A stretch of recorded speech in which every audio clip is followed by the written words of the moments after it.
Hola, buenos días. Hola, Felín. Hola, Edel. Hola a todas, a todos.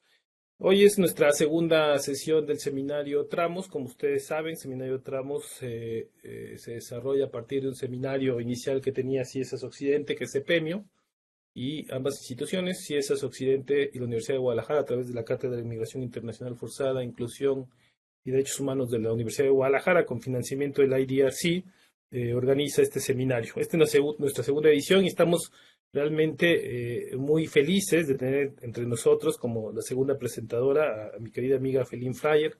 Felín Fryer es profesora asociada de Ciencias Políticas y Sociales en la Universidad del Pacífico, en Lima, Perú, y directora de la Cátedra de Investigación sobre Desplazamiento Forzado en América Latina y el Caribe de la Universidad del Pacífico, con el financiamiento del Centro Internacional de Investigaciones para el Desarrollo, el IDRC por sus siglas en inglés. Sus investigaciones se han centrado en las políticas y leyes de migración y refugiados en América Latina, la migración sur-sur y la crisis de desplazamiento venezolano. Ha publicado numerosos artículos tanto en medios académicos como en medios de comunicación y ha sido entrevistada en diversas ocasiones sobre el tema del desplazamiento en Venezuela en medios internacionales. Además, ha sido asesora en diversas instituciones y organizaciones internacionales como Amnistía Internacional, el Banco Interamericano de Desarrollo, la ACNUR, el Banco Mundial y la Unión Europea. Y además es asesora de alto nivel en investigación y publicaciones sobre migración de la Organización Internacional para las Migraciones, OIM, entre otras cosas. Bienvenida, Felín. Nos acompaña también en esta ocasión, junto con Felín, va a presentar también Soledad Castillo. Soledad es una joven investigadora también de la cátedra IDRC, de la Universidad del Pacífico en Perú. Eh, es investigadora afiliada del CIUP en la Universidad del Pacífico. Fue asistente de investigación de la Universidad del Pacífico entre 2018 y 2021 y es miembro de la Asociación Civil Politay.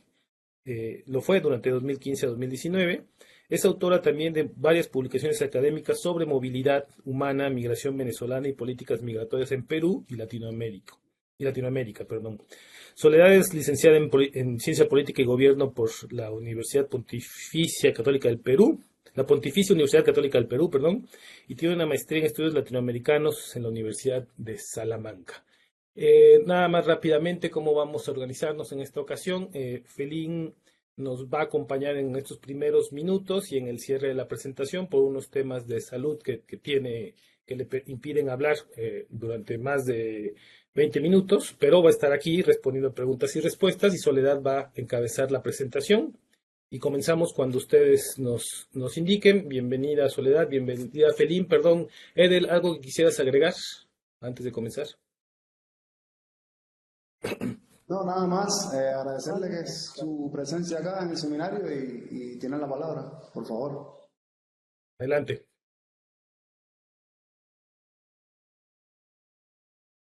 Bueno, muchísimas gracias, Irán, por la invitación. Es un gran honor compartir este espacio con todos ustedes. Me disculpo, pero como Irán me ha explicado por un tema de salud, ayer no pude hablar, ya hoy estoy un poco mejor, pero todavía me tengo que cuidar. Por lo tanto, tenía la presentación por escrito y Soledad, que ha trabajado conmigo durante muchos años, seguramente va a ser un excelente trabajo presentando lo que queríamos compartir con ustedes.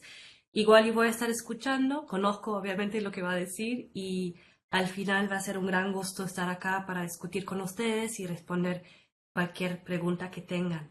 Así que muchísimas gracias, Irán, muchísimas gracias a Soledad por acompañarme y ayudarme y nos vemos después para las preguntas y la discusión. Muchas gracias.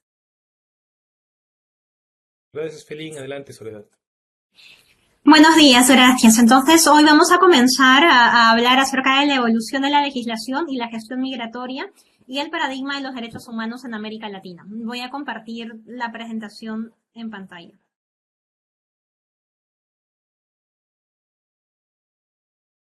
No sé si se ve, perdón. Perdón, pero no estoy muy familiarizada con este programa, entonces no sé si se ve. Se veía. ¿Puedes volverlo a Sí. intentar? De este.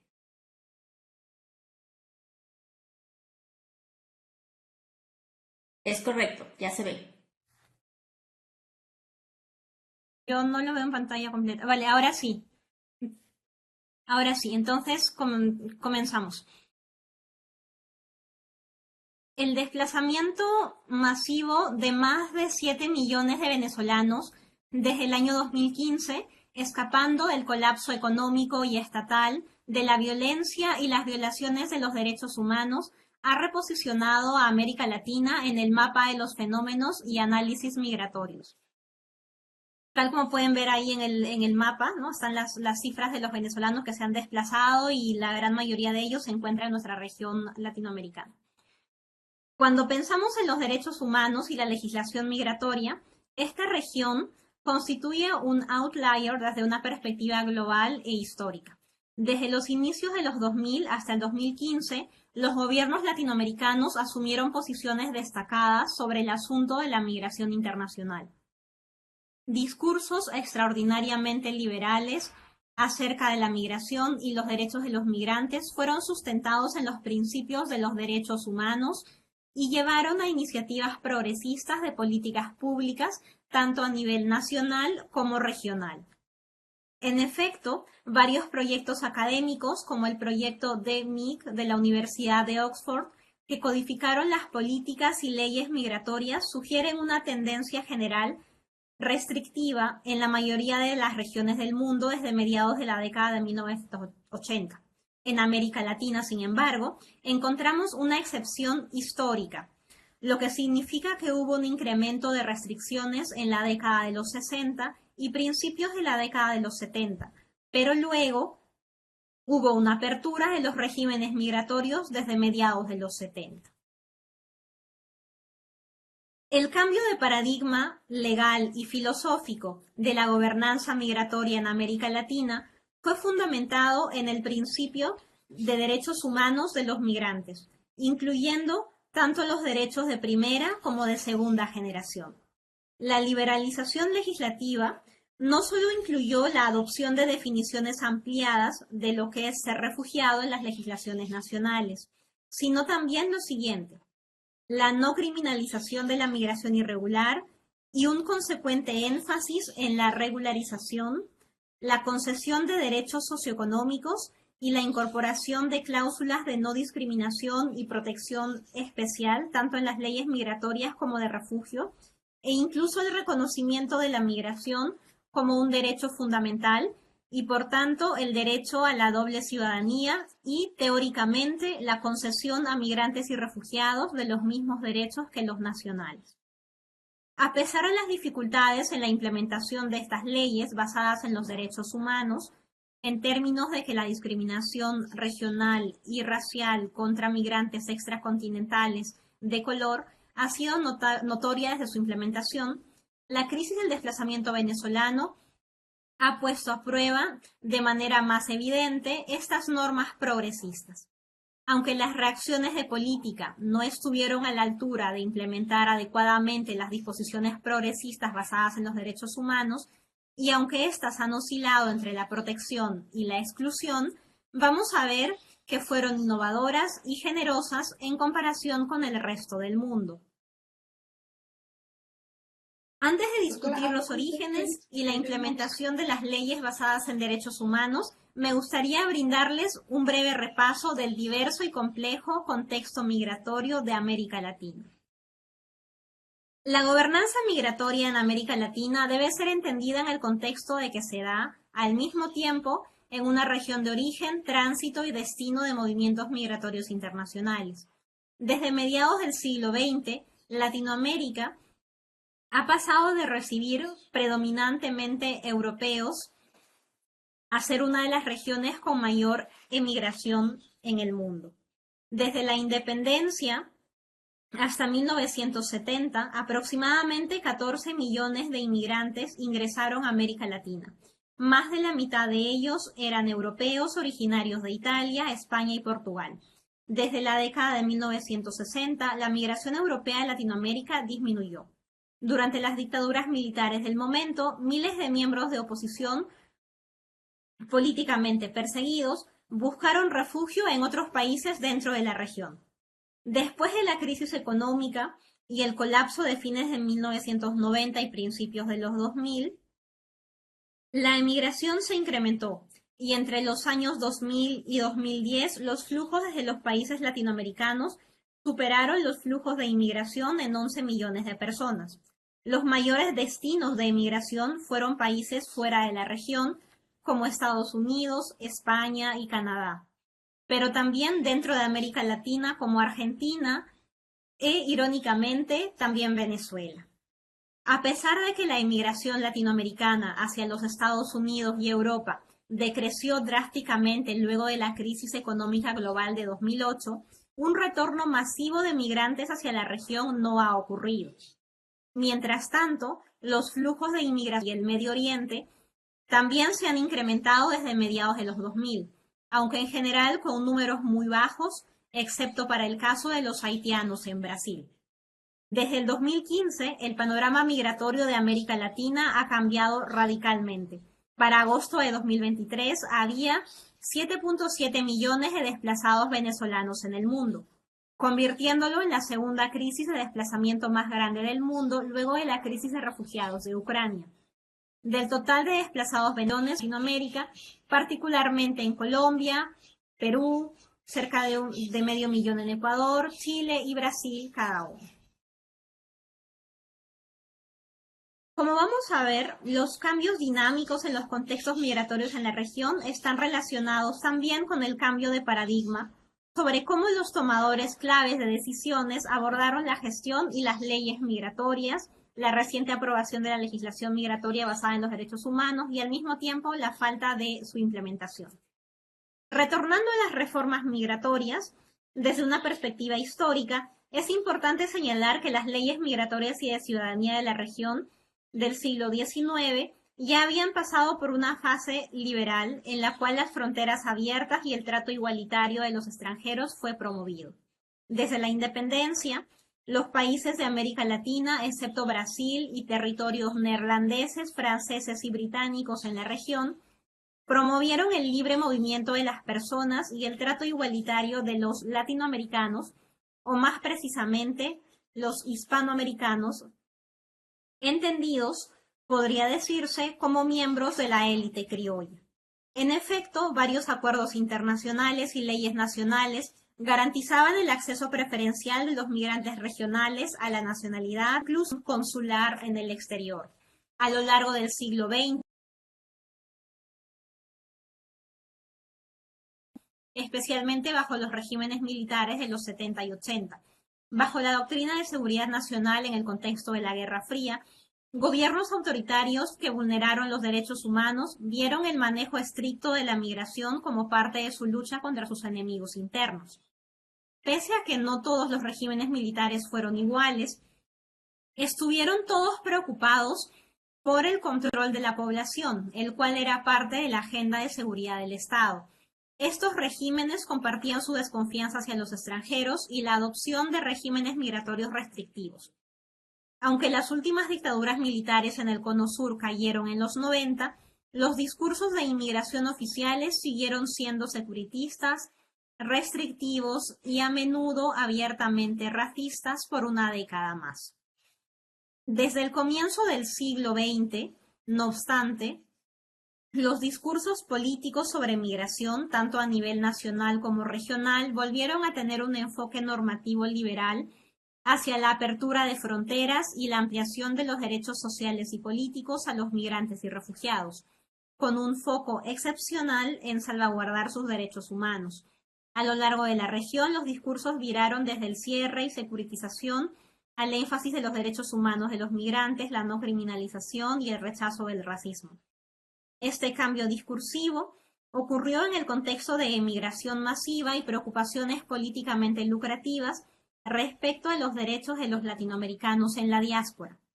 Presidentes populistas de izquierda, incluyendo al difunto Hugo Chávez de Venezuela, eran los más abiertos a hablar acerca de rechazar las políticas inmigratorias supuestamente inhumanas de América del Norte y la Unión Europea.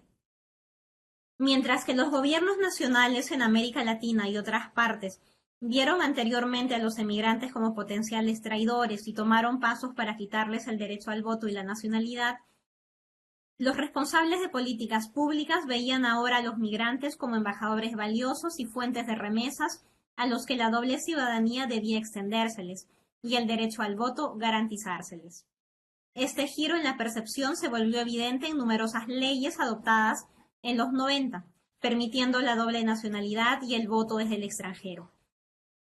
Asimismo, la presión de las organizaciones de derechos humanos, antes que de los derechos de los migrantes, aumentó en busca de coherencia y reforma de las leyes migratorias que databan de la era autoritaria, las cuales en algunos casos eran conocidas bajo el nombre del dictador que las aprobó, como es el caso de la Ley Videla en Argentina.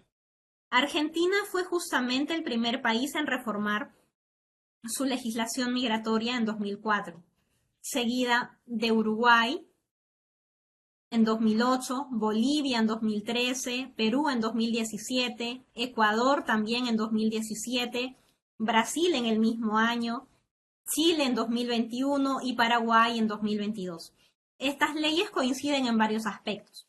A menudo son el resultado del diálogo multilateral, habiendo visto la participación de distintos ministerios, organizaciones de sociedad civil, organizaciones internacionales y academia, y la formación de alianzas estratégicas entre algunos de estos actores. En segundo lugar, estas se enfocan en la igualdad humana y la no discriminación, dos principios centrales de los derechos humanos. Esto se puede ver en la incorporación del derecho a la reunificación familiar en un plano similar al que tienen los nacionales, o en las disposiciones de igual trato respecto a las condiciones de trabajo y el acceso a la educación o salud.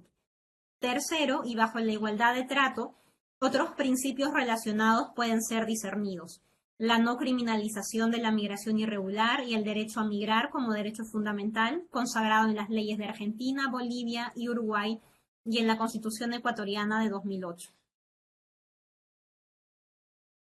Refugio. Casi todos los países latinoamericanos, con excepción de Cuba y Venezuela, han incorporado en sus leyes nacionales variaciones de la definición ampliada de refugiado de la Declaración de Cartagena de 1984. El artículo 3 de la Declaración de Cartagena va más allá de la persecución individual contenida en la Convención de 1951 y dice lo siguiente: considere también como refugiados a las personas que han huido de sus países porque su vida, seguridad o libertad han sido amenazadas por la violencia generalizada, la agresión extranjera, los conflictos internos, la violación masiva de los derechos humanos u otras circunstancias que hayan perturbado gravemente el orden público. En contraste con otras regiones, las leyes de refugio en América Latina otorgan además a los solicitantes de asilo y refugiados derechos socioeconómicos como el derecho a trabajar. En cuanto a la implementación de políticas públicas, reflejando el principio de la no criminalización de la migración irregular y el derecho a migrar como derecho fundamental, los programas de regularización se han convertido en una herramienta estandarizada. Al mismo tiempo, el desplazamiento masivo venezolano ha llevado a una actividad política y legislativa bastante frenética. Permítanme contextualizar las razones del éxodo venezolano en su punto más álgido en 2019. La inflación, 1.000.000% al cierre del 2018, 10 millones% a finales del 2019, según el Fondo Monetario Internacional. El peor colapso económico fuera de una guerra en décadas, según The Economist, y de acuerdo con Cáritas, al final de 2017, 87% de la población en Venezuela vivía en pobreza y la inseguridad alimentaria afectaba al 80%. 280.000 niños malnutridos al borde de la hambruna, 6 falleciendo cada semana solo en Caracas, 90% incapaz de costear las comidas diarias para los niños, 33% en su desarrollo mental y físico, 3% de los hogares que come 3 veces al día.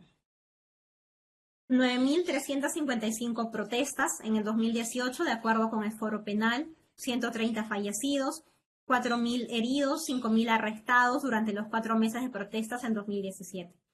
Por lo tanto, los venezolanos deben ser considerados refugiados bajo la Declaración de Cartagena, ya que ellos huyen de violencia generalizada, violaciones masivas de derechos humanos y diversas circunstancias que han perturbado seriamente el orden público. Y aunque burócratas líderes en las agencias para refugiados de la región son conscientes de la aplicabilidad de Cartagena, solo México y Brasil han aplicado esta definición a un número significativo de ciudadanos venezolanos. La mayoría de los otros países receptores han desarrollado respuestas de política ad hoc que han sido altamente dependientes del número de inmigrantes venezolanos, usualmente ofreciéndoles permisos de corta duración como el permiso especial de permanencia en Colombia o el permiso temporal de permanencia en el Perú. Con números crecientes de personas desplazadas, la generosidad inicial de la región viró hacia reacciones de políticas más restrictivas y cierres de fronteras de facto contra los venezolanos.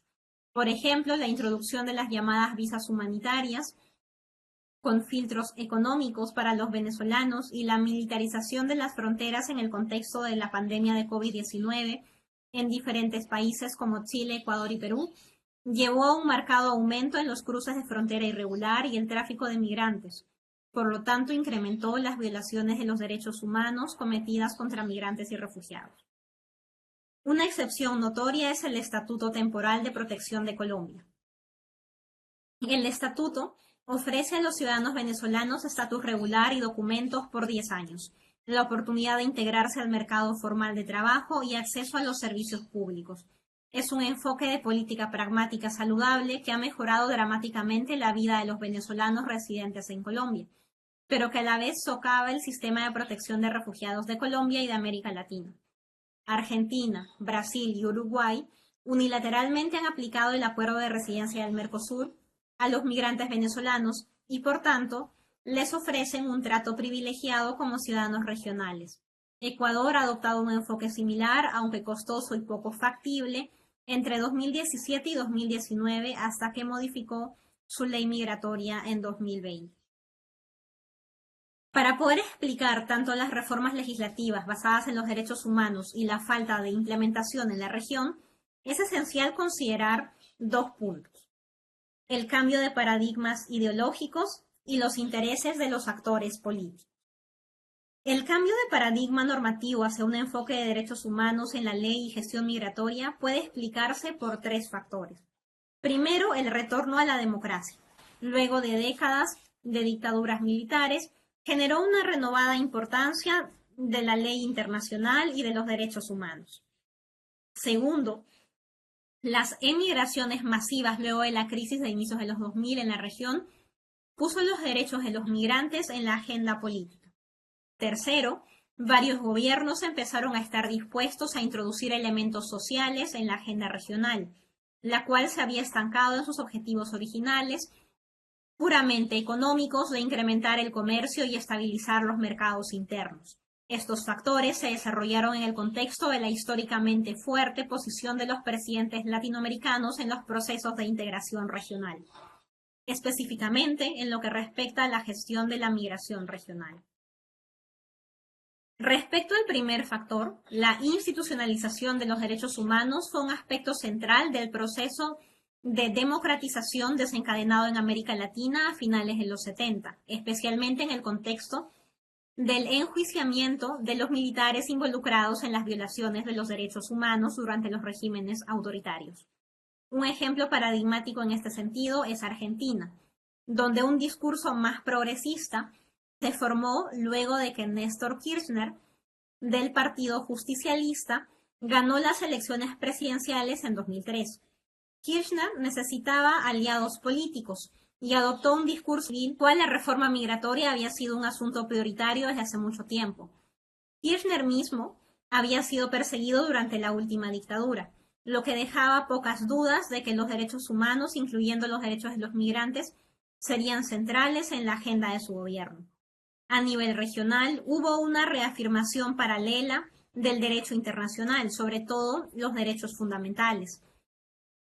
En este marco se debe entender la renovada importancia de la Corte Interamericana y la agenda expansiva de estas cortes de los derechos de los migrantes. Es también en este contexto que se debe situar la firma entusiasta de tratados internacionales de derechos humanos. 10 de 12 países en la región ratificaron la Convención sobre la protección de los derechos de los trabajadores migratorios, convirtiendo a Latinoamérica en la región con más estados parte de este acuerdo. El compromiso renovado con las normas internacionales de derechos humanos proveyó un contexto favorable a políticas migratorias restrictivas de los países occidentales receptores de inmigrantes, especialmente la Directiva de Retorno de la Unión Europea del año 2008, la cual incluyó una obligación de devolver a los migrantes irregulares. Al mismo tiempo, los gobiernos tomar sus políticas de inmigración para establecer un ejemplo del tipo de trato que esperaban que reciban sus emigrantes. Durante el proceso consultivo regional en Sudamérica, coordinado por la OIM, la Conferencia Sudamericana sobre Migraciones, los estados expresaron claramente la necesidad de la adopción de medidas dentro de la región que honraran estos principios, garantizando a las personas migrantes al interno de nuestra región el disfrute de los mismos derechos que perseguimos para nuestros ciudadanos en los países de tránsito y destino, en aras del principio de coherencia, igualdad y no discriminación. Los discursos gubernamentales sobre inmigración, entonces, se desarrollaron en el contexto de emigración masiva y de apoyo popular hacia los derechos de los migrantes, lo que llevó a la liberalización simultánea de los discursos sobre inmigración.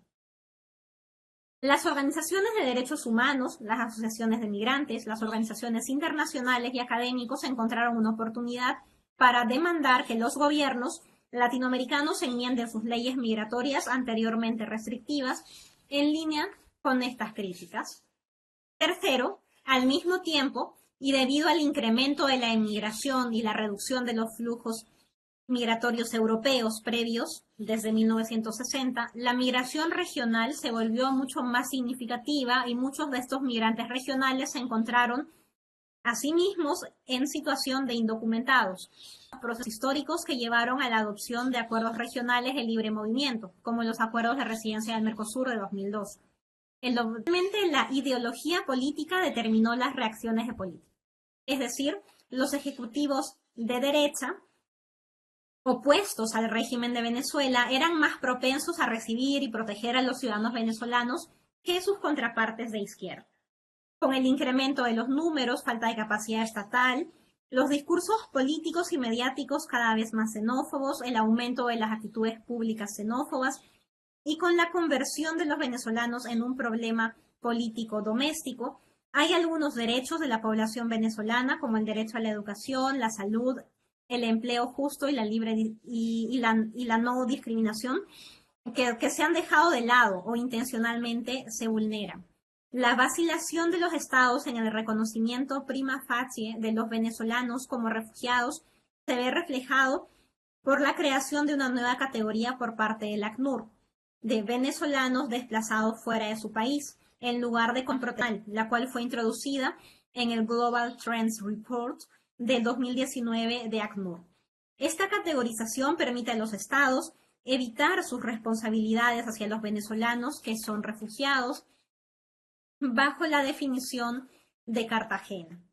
A mediados de 2023, alrededor de 3 millones de venezolanos que residen fuera de su país no tenían permiso de residencia, a la vez que había más de 1 millón de solicitantes de asilo y más de 200.000 refugiados. Finalmente, en esta charla, he buscado trazar los desarrollos recientes respecto a los derechos humanos en la gobernanza de América Latina, revisando la liberalización de los discursos y leyes en la región desde inicios de los 2000, ha habido avances significativos en el establecimiento de agendas y construcción de consensos. Sin embargo, emerge una imagen mixta al evaluar el cambio legislativo real.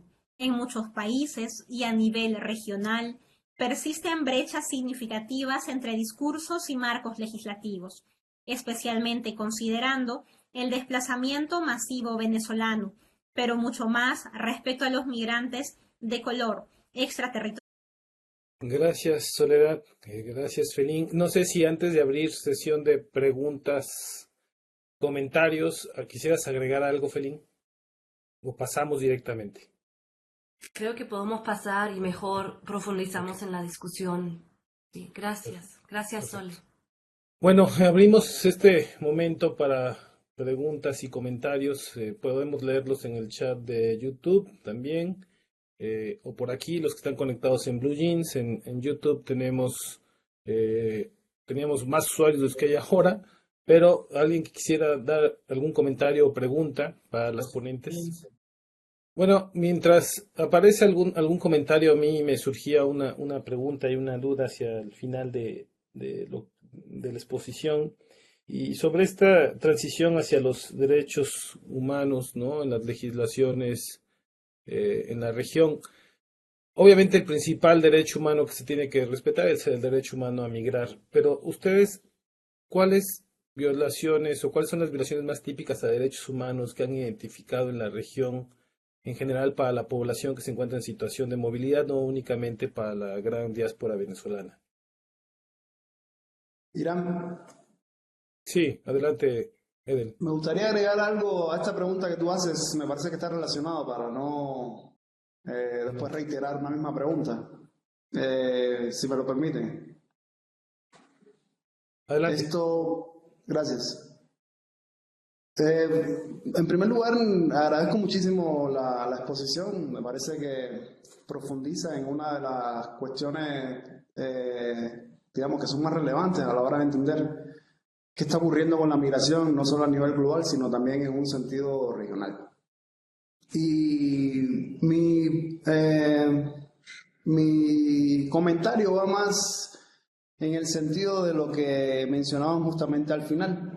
Es decir, en apariencia o parece ser que existe una contradicción entre un discurso ya instituido en términos de defensa de derechos humanos y lo que ocurre en la práctica con algunas migraciones, sobre todo en la región latinoamericana.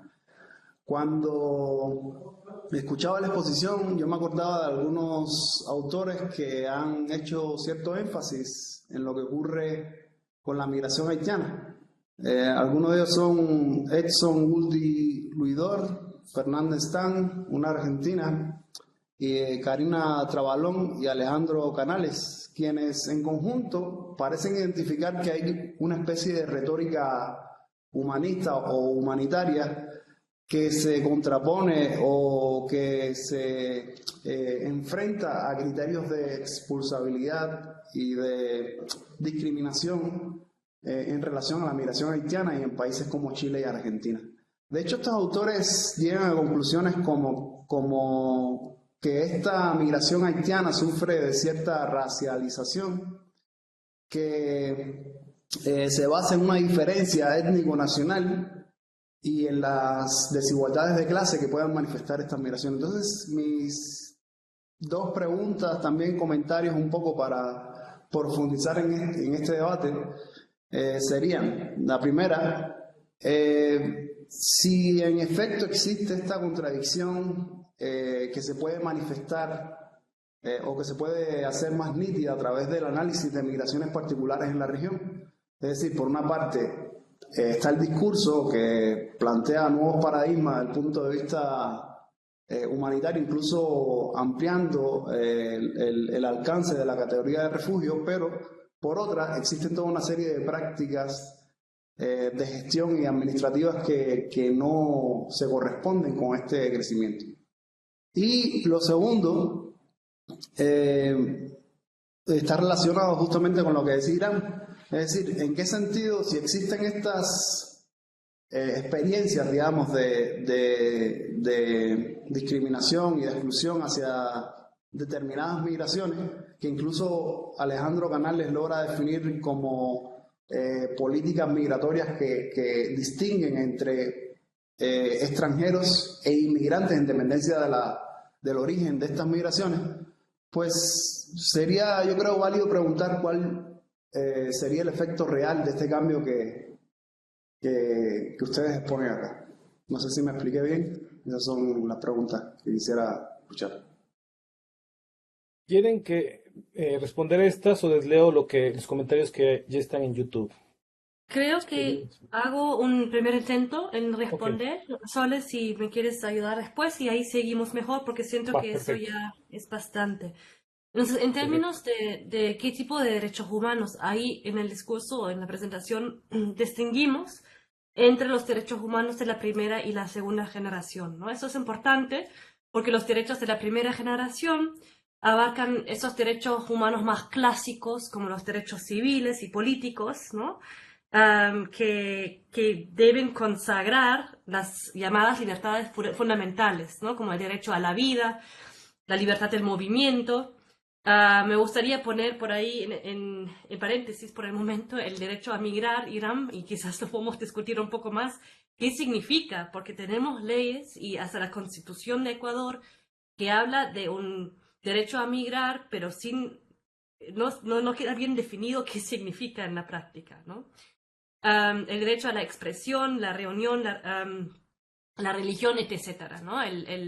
Los derechos políticos como el voto, que son los derechos que cuando esos derechos se ven vulneradas, muchas veces aplica la definición de refugiado del 51, ¿no?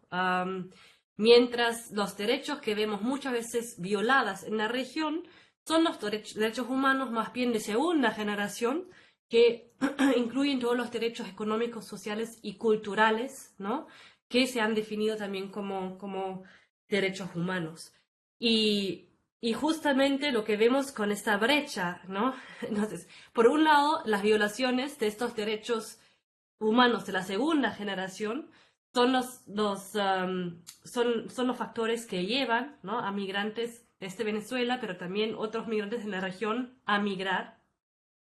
Hay que sumar a esto, ¿no? La violencia generalizada, que no solamente es un problema en Venezuela, sino en muchos países en la región. Y por el otro lado, irónicamente, vemos este fenómeno ahora de la integración fallida, ¿no? En muchos países en la región por esta brecha entre legislación tan liberal, ¿no? Y garanticista y la realidad en la práctica, donde justamente los mismos derechos culturales y sociales, derechos humanos de segunda generación, tampoco, ¿no? Se garantizan en los países de destino. Y por lo tanto vemos algo que Irán y yo hemos hablado mucho, esa transmigración, ¿no? De muchas personas migrantes forzadas o refugiadas, ¿no? Que no se queda en los países de destino regionales porque justamente no se pueden integrar bien y no ven protegidos a estos derechos humanos de la segunda generación. No sé, Sole, si quieres intervenir acá o si sigo y después te doy la palabra, pero quizás yo sé que son también temas que tú ves mucho, si quieres añadir algo y después pasaría a la cuestión del racismo. Pero como... Sí, bueno, brevemente puedo añadir, tú has hablado muy bien acerca de los derechos que son vulnerados en los países de origen, digamos, y justamente por esa vulneración es que las personas salen, pero también haciendo investigaciones ya en el país de destino, por ejemplo, aquí en Perú o en Chile o en Argentina, cuando ya los migrantes llegan, también hay ciertos derechos que se ven vulnerados, que podemos clasificarlos como, por un lado, algunos que tienen que ver con el Estado, con la regularización migratoria, con todo el tema de tener un documento de identidad y toda esta parte más, digamos, documentaria, burocrática. Y por otro lado, también hemos investigado y hemos visto temas de vulneración de derechos más en la sociedad o en la vida diaria, ¿no? Por ejemplo, ahí están todos los temas de discriminación por diversos motivos, ¿no? Desde la nacionalidad, el acento, el color de piel, el género, diferentes motivos. También temas de las opiniones negativas, o sea, hemos visto mucho nosotros en los últimos años el tema de la opinión pública, ¿no? Opiniones o prejuicios negativos que dificultan que estas personas migrantes encuentren un empleo.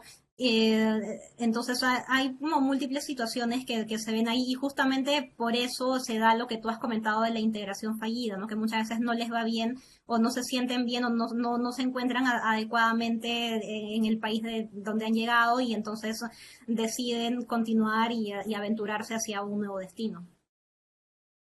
Gracias, Sole. Y bueno, uno de los problemas es el racismo social e institucional. Existe en todo el mundo, ¿no? Entonces también siempre hay que tener cuidado, por lo menos si hacemos como un análisis más comparativo, ¿no? Ahí, obviamente hay muchísimo que criticar en la región, ¿no? Eso hay que destacar y hay que hacer y es parte de nuestra responsabilidad como académicos también hacerlo, pero al mismo tiempo siento que siempre es importante ver un poco the bigger picture, como decimos en inglés, y ver un poco cómo comparar a la región con otras regiones, ¿no? Esas brechas de implementación existen en todo el mundo y el racismo también existe en todo el mundo. En todo caso, es un problema, es un problema que hay que enfrentar, ¿no? Es la migración haitiana y justamente ahora en un ratito les paso el link porque se ha publicado un handbook muy interesante, es en inglés, pero es un handbook sobre migraciones en el sur global, donde escribimos un capítulo desde la cátedra en el Perú sobre los flujos extracontinentales y sobre todo africanos hacia América Latina, ¿no? Que es un fenómeno, no sé si se acuerdan antes, ¿no? Por ahí en México ha sido diferente, pero en Sudamérica, antes del desplazamiento venezolano, era el gran tema, los extracontinentales que van a llegar en masa, ¿no? Y discursos muy similares a la Unión Europea y el norte de América. Y con el desplazamiento venezolano se ha olvidado, pero ¿a qué voy? Que sabemos, aunque hay muy pocos estudios, hay escasa data, pero no solamente sabemos que estos flujos se incrementan, sino que los migrantes africanos de color, tanto como los haitianos, enfrentan muchos obstáculos y más obstáculos, ¿no?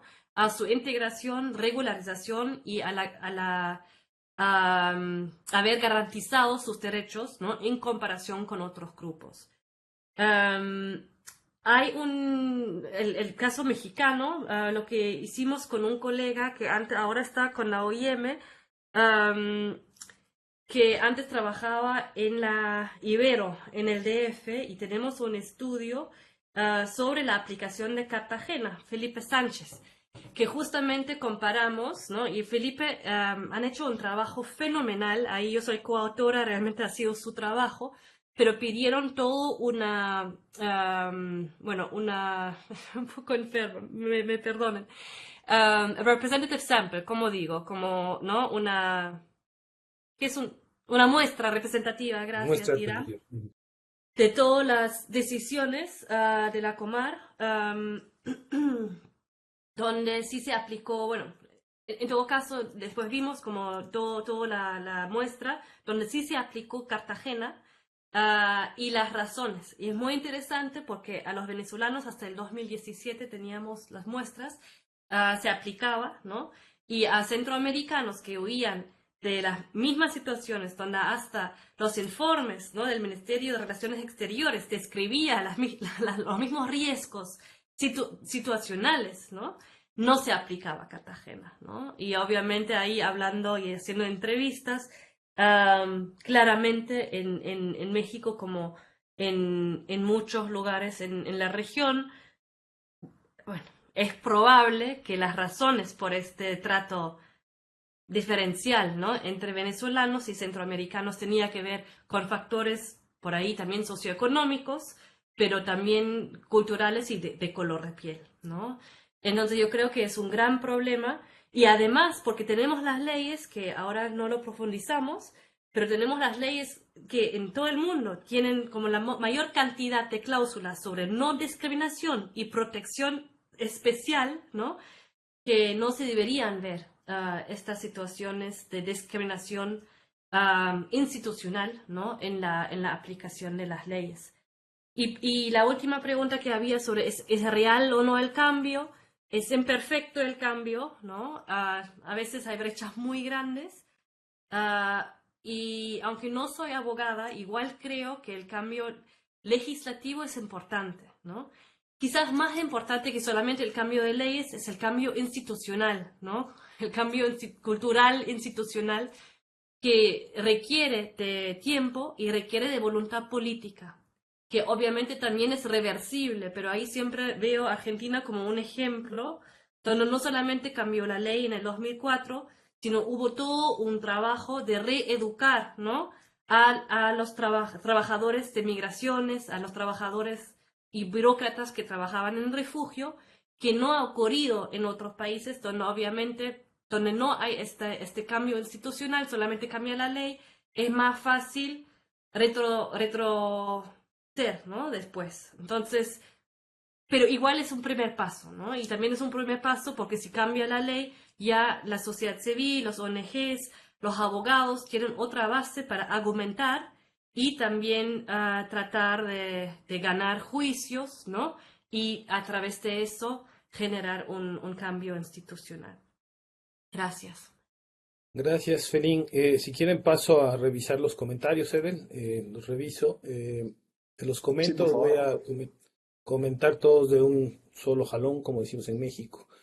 Sergio Sánchez pregunta, ¿qué sucede con los indocumentados en Chile? Igualmente pregunta, ¿son repatriados? Agustín Escobar Latapí señala, hace un comentario, se trata de una visión extremadamente valiosa. Hace 5 años diría que presenta una realidad migratoria distinta a la mexicana. Hoy se puede decir que México se ha acercado mucho a la dinámica migratoria. Abril Ríos Rivera señala lo siguiente, gracias por la ponencia. ¿Podrían hablar más sobre cómo los intereses de Estados Unidos y Canadá moldean las políticas migratorias en América Latina y el Caribe y la práctica de externalización de fronteras? Continúa Abril Ríos comentando, ¿podrían dar ejemplos de prácticas de externalización más allá de lo que sucede, señala en México, pero obviamente se refiere a la región o en particular a Perú? Y señala finalmente qué avances pueden identificar en temas de género y diversidad, sobre todo en cuanto al reconocimiento de reasignación de género para personas trans refugiadas. Y aquí en Blue Jeans tenemos un último comentario de Soledad García Ayala. Señala ella sobre el derecho a solicitar refugio por parte de una niña o un niño en la región, en donde han visto mejores prácticas. Por ejemplo, que se promueva la reunificación familiar en el país de acogida. Y Virginia Betancourt Ramos señala qué aplicabilidad tiene la categoría propuesta de ACNUR venezolanos desplazadas, fuera de su país en países que asumen tenuamente la Declaración de Cartagena. Son diversos comentarios, yo sé que los metí en un solo tamaño, pero saben ustedes que los tiempos en línea siempre son más rápidos. Entonces, ¿quisieran agregar algo, comentar algo o que les repita algún comentario? Adelante. Gracias, Iram. Sole, si estás de acuerdo, empiezo. Dejo la primera pregunta sobre indocumentados en Chile para Sole, porque ella ha visto, no sé si sabe algo sobre esto, pero Chile no he visto mucho. Y empiezo yo en orden revés y ahí paso el micro a Sole. Esa categoría del ACNUR de venezolanos desplazados fuera de su país ya no se usa, se usó durante 2 o 3 años y a mí me interesó mucho porque yo creo que las categorías que usamos, no solamente las categorías legales, sino las categorías de práctica, tienen un poder y tienen un impacto en cómo se interpreta un fenómeno, qué tipo de opciones de políticas se consideran factibles y qué tipo de políticas se implementa después en la realidad. Solamente hicimos un estudio piloto en el Perú donde entrevistamos a 20 burócratas de alto nivel y es difícil hacer este tipo de investigación porque quieres estudiar algo o comparar lo que pasó con lo que no ha pasado, ¿no? Pero había consenso tanto en el Estado y en ONGs y organismos internacionales que esta categoría, ¿no? Realmente liviaba la presión sobre el Estado peruano de reconocer a los venezolanos como refugiados. Y si el ACNUR hubiera llamado a los refugiados como, a los, a los venezolanos como refugiados, o solicitantes de asilo, ¿no? Que muchas veces no, o solicitantes de refugio, pero en el Perú es un caso especial porque sí, muchos han solicitado, más que medio millón, que es la gran mayoría de las solicitudes en la región, que tenía que ver más bien con razones de los procesos de inmigración en frontera entre Ecuador y Perú. Pero bueno, lo que encontramos en este estudio es que realmente hubiera sido mejor, entre comillas, ¿no? Para la protección de los venezolanos, usar las categorías tradicionales del ACNUR para presionar, ¿no? Los estados. Y hasta una de muy alto nivel del ACNUR aseguró lo mismo y explicó el dilema que enfrentaba la agencia por no querer pelearse con Venezuela, para ponerlo en palabras muy simples. Y como todos sabemos, recientemente el ACNUR fue expulsado de Venezuela, que es algo que querían evitar por mucho tiempo, por lo cual no llamaban a los venezolanos refugiados. Y además por las peleas entre ACNUR y OIM también en quién, ¿no?, tenía responsabilidad y podía liderar la respuesta internacional. Mejores prácticas en cuanto a la niñez, no soy experta, no sé si Sole sabe más. Lo que sí sé es que México tiene como una ley espectacular si pensamos en la niñez y también la niñez migrante. Y ahí, ¿no?, ya me estoy riendo, no es nada divertido, pero obviamente tenemos el gran problema de las brechas entre garantías legales y la práctica. En términos de género y diversidad, sí, tenemos leyes aunque hicimos este estudio de las cláusulas de no discriminación y protección especial, y lo que sí encontramos es que la mayoría de los artículos en la región sobre no discriminación y protección especial se refería más a categorías, lo que llamamos tradicionales en este artículo, de género, raza, y menos, ¿no?, a otro tipo de minorías como la comunidad trans, por ejemplo, que fue la pregunta, ¿no? Entonces ahí todavía vemos como, sí, un énfasis, ¿no?, en la no discriminación, pero más en categorías, sí, más tradicionales por ahí. En términos de los intereses de Estados Unidos y la externalización, eso es un tema que ustedes conocen mejor que nosotros porque afecta mucho más a México y Centroamérica. Yo diría que no llega hasta Sudamérica, ¿no? Hubo en su momento, cuando Ecuador en el 2008 abrió sus fronteras y dejó de pedir visa a todos los países del mundo, ahí sí sé que hubo intervención del FBI, ¿no?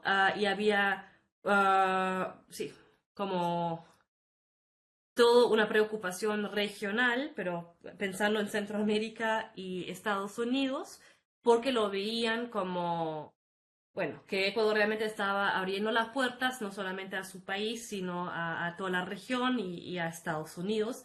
Y había mucha presión por parte de China, Centroamérica y Estados Unidos de revisar esta política de puertas abiertas para ciertas nacionalidades de África hacia el Medio Oriente, que también se dio, ¿no? Entonces, eso es un caso muy interesante. Si pensamos en términos del desplazamiento venezolano, y lo que veo en Sudamérica sí es una competencia por fondos internacionales. Veo que los países están aprendiendo de otras regiones en el Medio Oriente y África cómo presionar a la comunidad internacional para recibir fondos, o lo que en inglés se llama el refugee rent seeking, ¿no? Esta extorsión, dennos más fondos y no les van a llegar más venezolanos, pero no veo esta presión directa y este poder que tiene Estados Unidos sobre las políticas de migración de México y Centroamérica. Con eso solo te doy el micro. Gracias. Gracias, Felín. A ver, primero sobre la pregunta de Chile. A ver, sobre Chile ahí tengo varios comentarios porque hay diferencias entre el tema de la política nacional y las políticas más a nivel local. Sí, para responder de manera corta, sí es cierto que ha habido expulsiones en Chile de migrantes irregulares que tenían órdenes de detención. Y con esto voy al tema de la política nacional, porque sí hay en Chile actualmente mucha preocupación respecto al vínculo entre la migración irregular y la criminalidad, porque ha habido episodios muy fuertes y muy chocantes, digamos, para la sociedad chilena, por ejemplo, de asesinatos, robos, incluso asesinatos de carabineros, de oficiales de policía, y entonces en la sociedad chilena eso ha sido tomado de una manera bastante chocante. Los medios de comunicación mostraban, por ejemplo, a las viudas de los carabineros, mostraban a los hijos, había mucho este sentimiento de solidarizarse con los que sufren por la criminalidad de los extranjeros, y ahí se empezó a construir toda una narrativa asociando a los extranjeros, sobre todo aquellos que están irregularmente, con el tema de la criminalidad, ¿no? Entonces, este tipo de discursos más de la seguridad y todo ello, no solamente están vinculados, por ejemplo, a un sector político, sino que ya de manera más extensa están presentes en la sociedad, ¿no? Y eso es una preocupación también. Y a nivel local puedo comentar, porque como parte de nuestras investigaciones en la cátedra, yo tuve la oportunidad de estar en Valdivia y de visitar un poco la universidad, pero también a conocer personas de ONGs y de organizaciones de sociedad civil. Y veo que sí, a nivel local hay una voluntad de cooperación, de una visión más integradora, más intercultural, no solo hacia venezolanos, también a otro tipo de nacionalidades, por ejemplo, de Haití. Hay esa voluntad de apoyarlos, pero también obviamente las personas de estas organizaciones me comentaban que, claro, ellos tienen que entender que también operan dentro de una sociedad en la cual la opinión suele ser adversa hacia eso, ¿no? Hacia el trabajo que realizan. Entonces, muchas de estas organizaciones se sostienen con fondos propios, no, digamos, son trabajos pequeños que van ahí avanzando hacia una visión más integradora, pero es bastante difícil, ¿no? Entonces, también por el tema de, como he dicho, de seguridad. También otro problema, por ejemplo, es el tema del comercio ambulatorio, que acá en Perú ya es algo que está la sociedad un poco más acostumbrada, porque aquí en Perú también es algo que los nacionales realizan, ¿no? Pero en el caso de Chile sí, la opinión pública es muy adversa a ello porque lo ven como que está trayendo desorden a sus ciudades, y entonces ahí hay todo un tema de la opinión pública que podríamos explorar mucho más. Luego, saliendo ya del caso de Chile, acerca de la pregunta sobre la niñez, en el caso peruano, sí hay ciertas facilidades, por ejemplo, en el caso de la salud, si los niños son menores de 5 años, pueden acceder a un seguro público que es gratuito. También en educación se han hecho varios esfuerzos para ampliar las vacantes de las escuelas públicas para que los chicos puedan ingresar.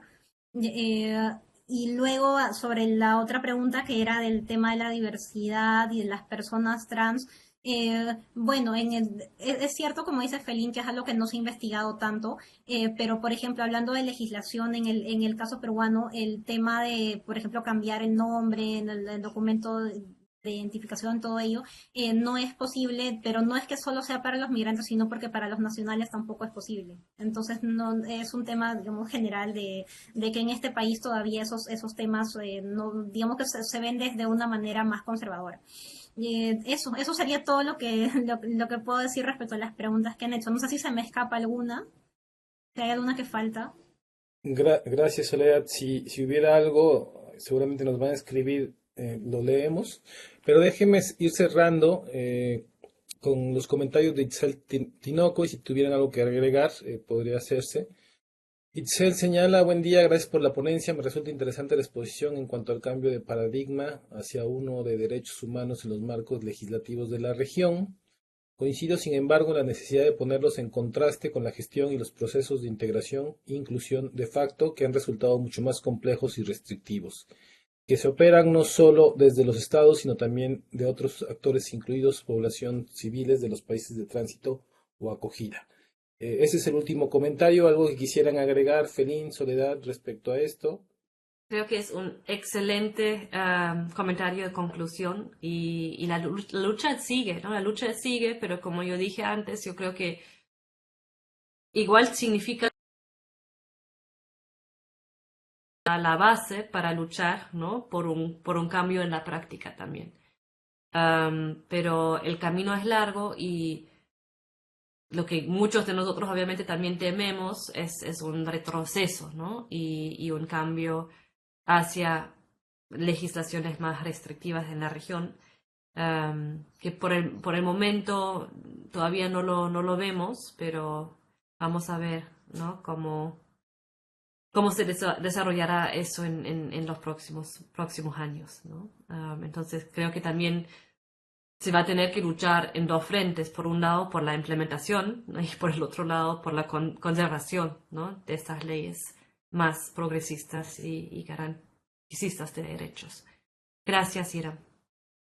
Gracias, Fenín. Gracias, Soledad. Antes de dar la palabra a Edel para el cierre, agradecerle a todas las personas que estuvieron conectadas, cerca de 30 personas entre Blue Jeans que estuvimos aquí y el canal de YouTube. Realmente nos da mucho gusto que esta comunidad vaya creciendo y que podamos ir trazando estos diálogos a nivel regional sobre lo que ocurre en temas de movilidad humana en nuestro continente. Edel, algunas palabras finales. Gracias, Felín. Gracias, Soledad, nuevamente. Adelante, Edel. Nada más agradecerle mucho a las expositoras. La verdad es que nos da mucho placer la participación de ustedes acá. Quería hacer dos comentarios rapidísimos. El primero es que hubo cierto desfase técnico entre esta aplicación BlueJeans y la transmisión en YouTube. Entonces, puede ser que se hayan perdido algunos segundos de la exposición, pero esta exposición va a quedar registrada precisamente en YouTube, donde se puede revisitar y de nueva cuenta reescuchar o volver a escuchar las interesantes reflexiones y comentarios de las expositoras. Y lo segundo que quiero comentar es una invitación.